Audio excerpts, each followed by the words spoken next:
వరలక్ష్మి అయితే విష్ణు వాళ్ళ ఇంటికి వస్తుంది. ఇక విష్ణు వాళ్ళ ఇంటికి వరలక్ష్మి అలా వస్తూ ఉండగా వెన్నెల అయితే బయటికి వెళ్తుంది. ఇక అక్కడ వాళ్ళ అమ్మని చూసి వెన్నెల ఒక్కసారిగా షాక్ అయ్యి లోపలికి పరిగెత్తుకుంటూ వెళ్ళిపోతుంది. ఇక వైష్ణవి వెన్నెల రావడం చూసి, ఏంటి వెన్నెల మళ్ళీ వచ్చావు, ఎందుకు వెళ్తానన్నావు కదా, మళ్ళీ రావడం ఏంటి అని చెప్పి అడుగుతూ ఉంటుంది.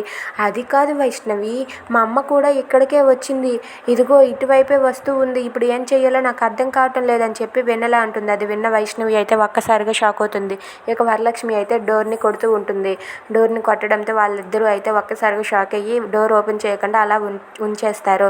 ఇక డోర్ లాక్ తీసి ఉండడంతో వరలక్ష్మి తలుపుని తీసుకొని లోపలికి వెళ్తుంది. వెళ్ళగానే అక్కడ వెన్నెల వైష్ణవి ఇద్దరిని చూసి వరలక్ష్మి ఒక్కసారిగా షాక్ అయ్యి అలా ఉండిపోతుంది. ఏంటి వెన్నెల లాంటి వాళ్ళు ఇద్దరు ఉన్నారా అని చెప్పి అనుకుంటూ ఉంటుంది.